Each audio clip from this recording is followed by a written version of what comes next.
नमस्कार, बहुत स्वागत है आपका। आप देख रहे हैं आपकी आवाज, आपके साथ मैं हूं राम मोहन शर्मा। और आपकी आवाज में आज एक बार फिर से बात स्वास्थ्य महकमे की। आज बात स्वास्थ्य महकमे की नाकामी की और हाथ पर हाथ धरे बैठे रहने की आदत की। हेल्थ सिस्टम की बात इसलिए क्योंकि आज फिर इंदौर के एमवाई हॉस्पिटल से शर्म की एक तस्वीर सामने आई है। हेल्थ सिस्टम की बात इसलिए क्योंकि राजधानी के बड़े अस्पतालों की बड़ी बड़ी मशीनें सील कर दी गईं और स्वास्थ्य मंत्री इससे बेखबर हैं। सवाल यही है कि ऐसा क्यों? मशीनें सील हो रही हैं, मरीजों को दिक्कतें हो रही हैं। केंद्र की एटॉमिक एनर्जी रेगुलेटरी बोर्ड की टीम अस्पतालों में नोटिस चस्पा कर रही है। अस्पतालों के बाहर बच्चों के शव जानवर नोच रहे हैं, फिर भी कहा यही जा रहा है कि सब कुछ ठीक है। हम इस पर चर्चा करेंगे, लेकिन उससे पहले यह पूरी तस्वीर आपके सामने रखते हैं।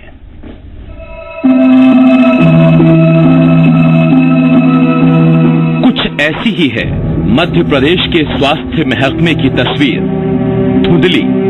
इस धुंधलेपन के पीछे सिस्टम की नाकामी के सबूत हैं उस नकारेपन के जो दूर होने को तैयार नहीं है। सबूत ऐसे जो चाहकर भी आपको दिखा नहीं सकते। इंदौर के एमवाई अस्पताल के गार्डन में एक नवजात बच्ची का शव कूड़े के ढेर के पास पड़ा मिला। इस बच्ची के शव को जानवर नोच रहे थे। अस्पताल प्रबंधन के मुताबिक नवजात के हाथ में उसकी पहचान का टैग भी लगा है, जिससे ये साफ होता है कि बच्ची की डिलीवरी अस्पताल में ही हुई। इस बात की जांच अभी जारी है कि बच्ची का शव अस्पताल के गार्डन में कैसे आया। अभी एमवाई के गार्डन के वहाँ उससे उसको लाया गया है। फीमेल बेबी है और उस पर टैग भी लगा हुआ है। डेड बॉडी आई है तो उसको मार्चुरी में रखा है। इस पूरे मामले की पड़ताल की जा रही है, लेकिन इस मामले में फिलहाल ये सवाल जरूर उठते हैं कि बच्ची के माँ बाप कौन है। क्या बच्ची मृत पैदा हुई थी? अगर हाँ, तो फिर बच्ची के शव को अस्पताल के गार्डन में किसने और क्यों फेंक दिया? दरअसल एमपी के अस्पताल इन दिनों खुद आईसीयू में है और हैरानी इस बात की है कि इसे दुरुस्त करने की कोई उम्मीद भी नहीं दिखती, क्योंकि जिन पर अस्पतालों की सेहत चमकाने की जिम्मेदारी है वो तो खुद हालात से बेखबर है। ये मशीनें सील कर दी है। नहीं, मशीन सील तो नहीं हुई है। जेपी की भी हुई है, हमीदिया की हुई और कमला नेहरू की भी। नहीं, ये 48 आवर्स के लिए सील कर दी गई हैं, ऐसा आप बता रहे हैं। मैं पता करूंगा, लेकिन डायरेक्शंस जरूर किए हैं। कल मैंने ऑफिस की मीटिंग बुलाई थी, तो इस तरह की चीज तो कोई नहीं आई कि 48 आवर्स मशीन सील रही है, ऐसी नहीं। लेकिन डायरेक्शंस कुछ दी हैं, ये बात आई है। सुना आपने, स्वास्थ्य मंत्री को अपने अस्पतालों के बारे में कुछ पता ही नहीं है। कह रहे हैं कि मशीनें सील करने की जानकारी उनके पास नहीं है, जबकि 2 दिन पहले भाभा एटॉमिक रिसर्च सेंटर के वैज्ञानिकों की टीम ने मशीनें सील भी की और वार्निंग भी दी। AERB एक सेंट्रल एजेंसी है जो यहाँ पर सरप्राइज विजिट के लिए आई थी। जितने भी भोपाल में रेडियो डायग्नोस्टिक इक्विपमेंट्स जो हैं बिना लाइसेंस के चल रहे हैं, AERB से जिन्होंने भी लाइसेंस नहीं लिया है, उन लोगों के लाइसेंस न होने के कारण उनके खिलाफ हम लोग जो है इन्फोर्समेंट एक्शन ले रहे हैं। और यहाँ पर कुछ हम लोगों ने एक मशीन भी सील की है और 2 को वार्निंग पर सील दिया है। वार्निंग में हमने बताया कि 30 दिन के अंदर अगर वो लोग इस चीज को सील नहीं करेंगे, लाइसेंस नहीं लेंगे, तो हम उसको सील कर देंगे। अब एक बार फिर से बेखबर स्वास्थ्य मंत्री जी का ये बयान सुनिए। ये मशीनें सील कर दी है। नहीं, मशीन सील तो नहीं हुई है। जेपी की भी हुई है, हमीदिया की हुई और कमला नेहरू की भी। नहीं, ये 48 आवर्स के लिए सील कर दी गई हैं, ऐसा आप बता रहे हैं। मैं पता करूंगा, लेकिन डायरेक्शंस जरूर किए हैं। कल मैंने ऑफिस की मीटिंग बुलाई थी, तो इस तरह की चीज तो कोई नहीं आई कि 48 आवर्स मशीन सील रही है, ऐसी नहीं। लेकिन डायरेक्शंस कुछ दी हैं, ये बात आई है। ये हाल तब है जब स्वास्थ्य विभाग के अधिकारियों के साथ मंत्री जी की बैठक हो चुकी है। आपने ये बयान सुना और अब हकीकत भी देख ही लीजिए। भोपाल के जेपी अस्पताल का मैं वो आपको कमरा दिखा रहा हूँ, वो रूम दिखा रहा हूँ जहाँ पर एक्सरे किया जाता है। यही जेपी अस्पताल का यही वो एक्सरे रूम है, रूम नंबर 5 है। और एक दिन पहले ही यहाँ पर जो भाभा एटॉमिक अनुसंधान केंद्र की टीम है वो यहाँ पर पहुंची थी और रेडिएशन यहाँ खिड़कियों के जरिए बाहर जा रहा था, लोगों तक ये रेडिएशन पहुंच रहा था, लोगों को बीमार कर रहा था। उसके बाद ये एक्सरे मशीन सील कर दी गई है, बंद कर दी गई है और इस मशीन को बंद करने के बाद में अब जेपी अस्पताल ने यहाँ पर कार्रवाई भी की है। आप यहाँ पर एक नोटिस देख सकते हैं, ये नोटिस चस्पा किया गया है जिसमें बताया गया है कि ये कहाँ किसने बना हुआ है, क्या इक्विपमेंट कौन सा है और किस मॉडल का है। ये सारा भारत सरकार के परमाणु ऊर्जा नियामक परिषद ने इसे गलत करार दिया है और कहा है कि यहाँ रेडिएशन की मात्रा ज्यादा है। अब सवाल ये है कि जब एक्सरे मशीन सील है तब भी अधिकारियों ने मंत्री जी को इससे बेखबर क्यों रखा, और अगर ऐसा हुआ तो इसकी जवाबदेही किसकी है। हालांकि बीजेपी का कहना है कि हर मामले के जिम्मेदार अधिकारी ही है। मैं समझता हूं इसकी सबसे पहली जिम्मेदारी डायरेक्टर हेल्थ सर्विसेज की होती है, दूसरी जिम्मेदारी कमिश्नर की होती है, तीसरी जिम्मेदारी प्रमुख सचिव की होती है और उसके बाद यदि नीतिगत कोई निर्णय लेने हैं, उसमें कोई आवश्यकता की जरूरत है, तब बात कैबिनेट या मिनिस्ट्री तक आती है। मतलब मीठा मीठा गप और कड़वा कड़वा थू। सवाल यही है कि अगर बिना लाइसेंस के एक्सरे मशीनें चल रही थीं, तो इसकी जिम्मेदारी किसकी होगी। कांग्रेस तो अब बेखबर मंत्री जी का इस्तीफा मांग रही है। चाहे वो एक्सरे की मशीन हो चाहे दूसरी मशीन हो, सबको चेक किया, उसमें रेडिएशन निकल रहा था। कई मशीनों को उन्होंने बंद करवा दिया, लेकिन खुद हेल्थ मिनिस्टर को इसकी जानकारी नहीं है। रुस्तम सिंह जी कहते हैं मुझे नहीं मालूम, तो फिर उनको मंत्री रखने का क्या फायदा। उनको तत्काल मंत्री पद से हटा देना चाहिए, 1 मिनट भी मंत्री पद पर नहीं रखना चाहिए। मशीनें सील की जा रही हैं और दूसरी तरफ सिस्टम की नाकामी शर्मसार होने पर मजबूर कर रही है। अधिकारी जिम्मेदारी लेने को तो क्या, बात करने को भी तैयार नहीं होते। मंत्री जी बेखबर हैं, तो फिर सवाल वही कि ये सूरत बदलेगी कैसे। इंदौर से कन्हैया शुक्ला के साथ संदीप भमरकर, जी मीडिया, भोपाल। और इसी पर चर्चा करने के लिए हमारे साथ 3 खास मेहमान इस वक्त भोपाल स्टूडियो से जुड़े हुए हैं। जेपी धनोपिया जी इस वक्त हमारे साथ मौजूद हैं, प्रवक्ता हैं मध्य प्रदेश कांग्रेस के। बहुत बहुत स्वागत है धनोपिया साहब आपका। हमारे साथ अनिल सौमित्र जी इस वक्त मौजूद हैं, भारतीय जनता पार्टी के प्रतिनिधि हैं। बहुत बहुत स्वागत है अनिल सौमित्र जी आपका। डॉक्टर एसके सक्सेना साहब इस वक्त हमारे साथ जुड़े हुए हैं, रिटायर्ड सिविल सर्जन हैं आप। सक्सेना साहब आपका भी बहुत बहुत स्वागत है। सबसे पहले सौमित्र साहब, मैं सवाल आपके पास रखना चाहता हूं, नियंत्रण में क्या है। एक जगह एक बच्ची के शव को, नवजात बच्ची का शव जिसके हाथ पे टैग लगा हुआ है कि वो किसकी बच्ची है, यानी कहीं किसी अस्पताल में हाल में पैदा हुई थी और उसको जानवर नोच गए, और दूसरी तरफ केंद्र की एक टीम आई, आपके अस्पतालों में कुछ मशीनों को वार्निंग दी और कुछ मशीनों को सील कर दिया। यह खबर 2 दिन के बाद भी, 18 तारीख को यह हुआ, 20 तारीख को मंत्री जी को यह खबर नहीं है कि हमारे यहां मशीनें सील कर दी गई। नियंत्रण में आखिर क्या है? कोई चीज है जो नियंत्रित है? नहीं, बहुत सारी चीजें नियंत्रित है और बहुत सारी चीजें नियंत्रण में नहीं भी होती हैं। जैसे अब आपने एक बात बताई कि वो बच्ची का शव बाहर पाया गया, ये नितांत ही दुखद और दुर्भाग्यपूर्ण है। ये इस तरह की कोई घटना नहीं होनी चाहिए और इस पर रोक लगना चाहिए, इस बात से मैं सहमत हूं।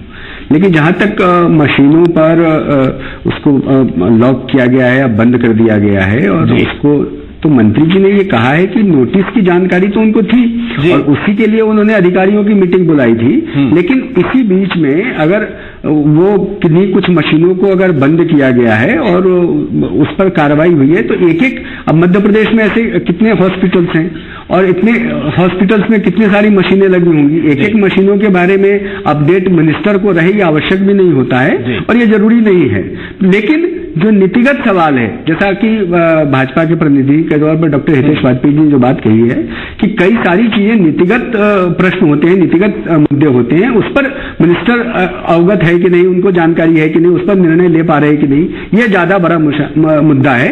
लेकिन बाकी के जो मुद्दे हैं, जो प्रशासन के मुद्दे हैं, जो हॉस्पिटल्स के उसके जी मध्य प्रदेश के राजधानी के बड़े अस्पतालों में 3 बड़े अस्पताल, कमला नेहरू अस्पताल, हमीदिया अस्पताल, जेपी अस्पताल, इन अस्पतालों में जो मशीनें चल रही हैं वो बिना लाइसेंस लिए चल रही हैं। ये साफ साफ AERB की तरफ से जो टीम आई वो कह के गई, वो आपके विभागों के बाहर नोटिस लिख कर गई और मशीनें सील करके गई। मंत्री जी ने डॉक्टरों की या जो अस्पताल के और दूसरे अधिकारी हैं उनकी मीटिंग ली, और मीटिंग के बाद भी अगर उन्हें यह खबर नहीं मिल पाई कि मशीनें सील करके गए हैं, यानी कि आपके अधिकारी जानकारी अधूरी दे रहे हैं अपने मंत्री को।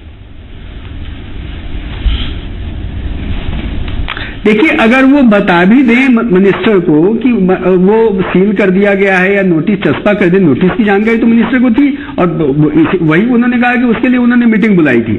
लेकिन अगर उन्होंने ये जानकारी थोड़ा और क्लैरिफाई दर्शकों के लिए होना चाहिए, हम सब कुछ बाइट में नहीं सुना पाए। उन्होंने ये कहा कि बहुत छोटी छोटी सी बातें हैं कि वहां पर लोग जाएं तो ग्लव्स पहन कर जाएं, उसके रेशेस से इन्फेक्शन ना हो जाए। बोले छोटी छोटी बातें हैं और इन छोटी छोटी बातों को सुधारा जाएगा। लेकिन ये बड़ी बात कि मशीन सील हो गई इस वजह से कि उनकी लाइसेंस नहीं लिया, गाइडलाइन फॉलो नहीं हुई, ये यानी कि बड़ी बात मंत्री जी को बताना जरूरी नहीं समझते अधिकारी।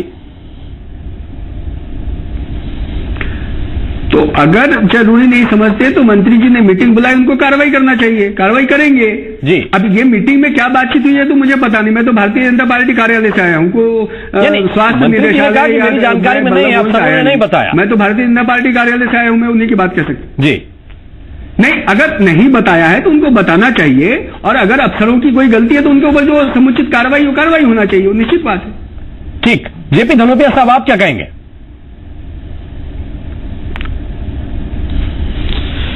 राम मोहन जी, मैं तो ऐसा समझता हूं कि right person for right job नहीं है, ये wrong person for wrong employment है। रुस्तम सिंह जी पुलिस के आदमी हैं, उनको स्वास्थ्य विभाग की जिम्मेदारी दे दी है, और स्वास्थ्य विभाग का वो स्वास्थ्य भी नहीं जानते कि स्वास्थ्य क्या होता है, साल लिख नहीं सकते। पूरे प्रदेश के अंदर जो हालात हैं स्वास्थ्य विभाग के, वेंटिलेटर पर चल रहा है। कहीं पर जानवरों की बच्चों की घटनाएं आती हैं, कहीं मरीज परे से गिर जाता है, उसकी हत्या हो जाती है, कहीं बलात्कार हो जाते हैं, कहीं दरवाजे पर डिलीवरी हो जाती है, कहीं कुछ हो जाता है। कई हालत यह हो रही है कि जो कुछ दवाएं, अमानक दवाएं टेस्ट करने की लगा दी जाती है, जानवरों के इंजेक्शन आदमियों को लगा दिए जाते हैं। ऐसे घटनाक्रम के बाद मध्य प्रदेश में सब कुछ अच्छा चल रहा है। और मैं सुन रहा था एक भाजपा के नेताजी को, वो कहते हैं कि जिम्मेदारी तब बनती है जब सब ये लोगों की जिम्मेदारी बन जाती है। अरे आप बैठे किस लिए भाई, इन्हीं के भरोसे छोड़ दीजिए ना भाई। Unnecessary liabilities on the people of the state. आप हटिए, बनिए, आरटी मंत्री है, मुख्यमंत्री और सारे लोग हैं, हट जाए, छोड़ दें ब्यूरोक्रेट्स के भरोसे, छोड़ दें कर्मचारियों भरोसे इनके लिए अस्पताल बनाए गए। ये तो मध्य प्रदेश के हालात बद से बदतर हो चुके हैं। उसके पीछे सिर्फ और सिर्फ एकमात्र कारण है भ्रष्टाचार।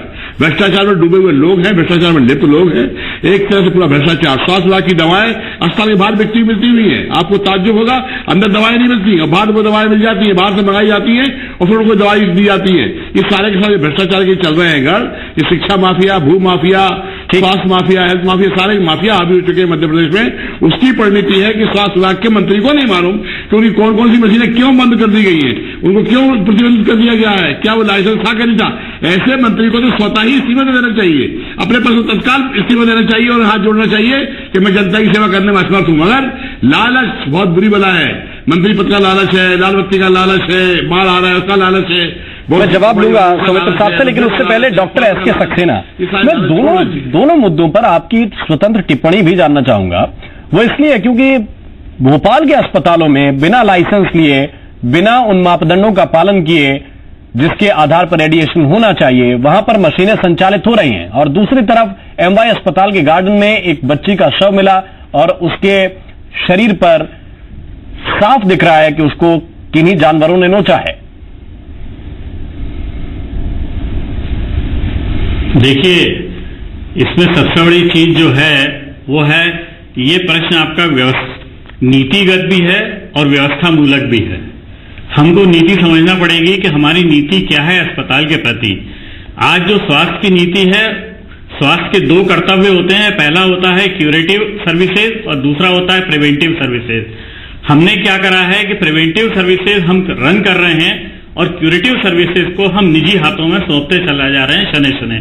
हमने कहा कि साहब हमें जो है सीटी मशीन जो है आउटसोर्स कर रहे हैं, हम एमआरआई के लिए मशीन आउटसोर्स कर रहे हैं, पैथोलॉजी के लिए आउटसोर्स कर रहे हैं और एक्सरे मशीन भी आउटसोर्स हो जाएगी।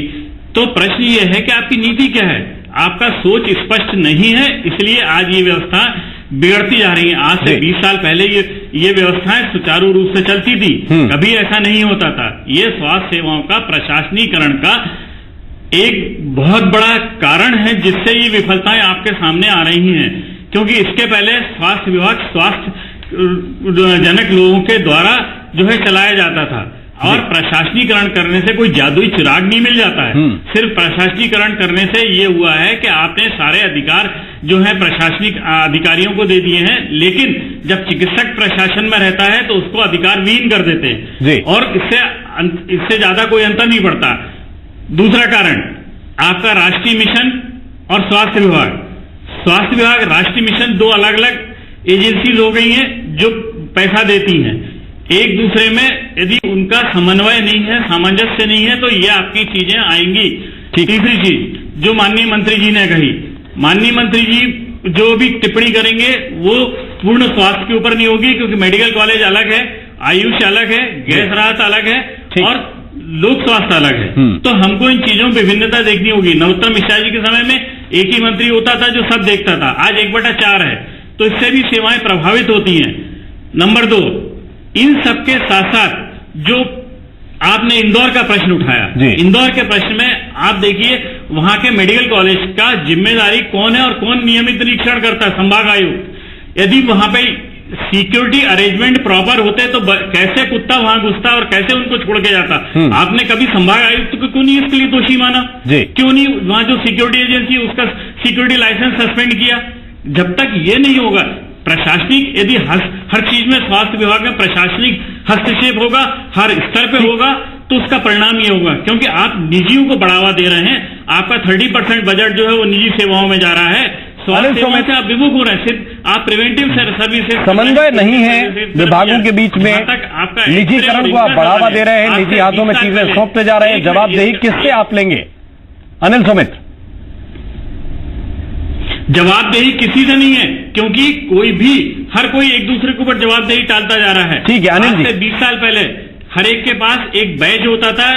अनिल जी से मैं जवाब ले लेता हूं। सुन लीजिए आप, टेक्नीशियन के पास एक बैच होता था जिसमें भाभा रिसर्च इंस्टीट्यूट की एक चिप रहती थी। किस आदमी ने कितना रेडिएशन लिया वो वहां जाके उसका वो अब कुछ नहीं, लाइसेंस भी नहीं, वहां काम करे या नहीं करे ये किया जाता था। और ये इसलिए लाइसेंस होता था ना, वही आपको जो बेस अब नहीं है वो लाइसेंस हर काम करने वाले का रेडियोलॉजी डिपार्टमेंट में। ये अनिल सुमित इसलिए ना कि आपने उसका सब जिला प्रशासन को दे दिया। जिला प्रशासन देखता ही नहीं है। जिला प्रशासन ऐसा है कि मध्य प्रदेश में जिला प्रशासन अनिल सुमित जी जवाब सर, पूरे मध्य प्रदेश को उधार लेना पड़ता है। देखिए जो शासन का सवाल है वो तो शासन के स्तर पर ही मिलेगा। मैं पार्टी की तरफ से इतना कह सकता हूं कि कोई नीतिगत तौर पर कई तरह के प्रयोग होते रहते हैं, और ये निजीकरण का प्रयोग कोई आज से नहीं हुआ है। सारे क्षेत्रों में, चाहे वो स्वास्थ्य का क्षेत्र हो, रोजगार का क्षेत्र हो, इंफ्रास्ट्रक्चर डेवलपमेंट का क्षेत्र हो, सारे क्षेत्रों में निजीकरण का दौर 1990 से चल रहा है। तो ये लगभग आपके 10 साल और ये 20 साल से ऊपर हो गए निजीकरण की प्रक्रिया को।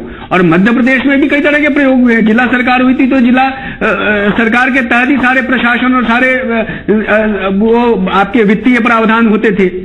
लेकिन अब ये प्रयोग हुआ है, अगर इस प्रयोग में कोई कमी है कि भाई एडमिनिस्ट्रेटिव कोई दिक्कत आ रही है, जो विशेषज्ञ या प्रोफेशनल्स हैं उनको किसी प्रकार की कोई अड़चन आ रही है व्यवस्था में, तो फिर से इसके ऊपर पुनर्विचार होगा। ये इस पर कोई मनाही नहीं है, लेकिन इसको कहीं नीति में कोई या हमारे नियत में कोई खोट नहीं है कि इसको हमने व्यवस्था बिगाड़ना इसलिए ये सब कर रहे हैं। व्यवस्था सुधारने के लिए, अच्छे परिणाम देने के लिए ये सब प्रयास हो रहे हैं, और कहीं कोई दिक्कत है तो फिर से पुनर्विचार करेंगे। इसमें आप ये दो चीजों को एक साथ देखिए सर। लेकिन मैं एक बात धनोपिया जी के बात पे कहना चाहूंगा कि जैसा उन्होंने कहा कि वो मंत्री जी पुलिस की सेवा से आए हैं, तो कांग्रेस के जमाने में जो स्वास्थ्य मंत्री होते थे वो किसी डॉक्टर की वो बनते थे क्या? भाई मंत्री बनने के लिए तो पहली अर्हता ये है कि विधायक बने, और उसके लिए आपको पहले से तय करके रखना पड़ेगा कि अगर स्वास्थ्य मंत्री किन्हीं को बनाना है तो पहले आप किसी डॉक्टर को टिकट दीजिए। तो ऐसा तो कांग्रेस के जमाने में भी नहीं होता था। तो ये तो विषय अब ठीक है, कहीं कोई कमी है या कुछ है तो सुझाव दें, उस सुझाव को मंत्री जी तक हम लोग भी पहुंचाएंगे, अनिल जी अधिकारियों तक हम लोग भी पहुंचाएंगे। एक बच्ची का शव अगर कुत्ते नोच जाए तो हम किससे सवाल पूछें फिर जाएं? वहां के सुप्रिंटेंडेंट साहब जवाब देने को तैयार नहीं होते। मैंने आपको नहीं देना चाहिए, उनको देना चाहिए, नहीं दे रहे तो उनके ऊपर कार्रवाई होना चाहिए। लेकिन मेरा ये कहने का मतलब तो वो कार्रवाई करेगा कौन? कहा कि संभाग आयुक्त की भी जिम्मेदारी बनती है, कलेक्टर की भी। जी वो कार्रवाई कौन करेगा? जी राम जी, कार्रवाई तो शासन की व्यवस्था है ना, कार्रवाई तो वही करेंगे। संपूर्ण कार्रवाई मंत्री ही नहीं करते हैं। देखिए, जिले की कार्रवाई जिले के स्तर पर निपटती है, संभाग की कार्रवाई संभाग के स्तर पर होती है, जो बड़ी चीजें होती है वो राज्य के स्तर पर होती है। सारी चीजों में आप मंत्री को जिम्मेदार बना देंगे और उन्हीं से कहेंगे कि वही कार्रवाई करें। एक चपरासी का ट्रांसफर होना वो भी मंत्री करे, या दंड देना है तो मंत्री करे, ऐसा तो होता नहीं है। वहां के संभाग आयुक्त, कलेक्टर, जिला जो अस्पताल के अधीक्षक होते हैं, उनके पर्याप्त अधिकार दिए हुए हैं, वो काम करते हैं, उनको करना चाहिए। जेपी धनोपिया साहब, आखिरी कमेंट एक। मैं तो इतना ही कहूंगा कि भारतीय जनता पार्टी की सरकार है तो जिम्मेदारी भी इतनी की है। अच्छा होता है तो कहते हैं हमारी पार्टी अच्छा काम कर रही है, और जो अधिकारी मंत्री दूसरे लोग काम नहीं कर रहे कहते हैं वो सरकार के लोग जा रहे हैं, हमारा पार्टी को संबंध नहीं है। तो शायद मेरे मित्रों को मालूम करके आना चाहिए कि जिस डिपार्टमेंट की बात हो रही है उसकी जिम्मेदारी पार्टी की बनती है नहीं बनती है। ये अंधेर नगरी चौपट राजा वाली स्थिति चल रही है मध्य प्रदेश के अंदर। शिवराज सिंह चौहान बहुत ही असक्षम व्यक्ति है, किसी भी डिपार्टमेंट की पकड़ नहीं है। स्वास्थ्य मंत्री का तो ये हाल है, होश ही नहीं है कि स्वास्थ्य विभाग चल रहा है। और मेरे मित्र जो कह रहे हैं तो हमारे मित्र एमएलए नहीं होते थे, डॉक्टर नहीं होते थे, आदि नहीं है, वो असहायक होते थे, डिपार्टमेंट की कार्रवाई में दखल रखते थे, हंसे रखते थे, ऐसे भ्रष्टाचार नहीं करते थे कि सिर्फ माल आने दो बाकी से चलने दो। ये स्थिति भारतीय जनता पार्टी की राज में है और कहीं नहीं। चलिए सर, बहुत बहुत धन्यवाद, बहुत बहुत शुक्रिया आप सभी मेहमानों का हमारे साथ इस चर्चा में जुड़ने के लिए। लेकिन सवाल यही है कि जवाब किसी ना किसी को तो देना होगा, जिम्मेदारी किसी ना किसी को तो उठानी होगी, या तो वहां के अधिकारी कार्रवाई करने के लिए तुरंत तैयार हों। अब अगर मान लीजिए किसी अस्पताल में लाइसेंस मशीनों का नहीं है तो यह जिम्मेदारी किसकी थी कि वो लाइसेंस हो?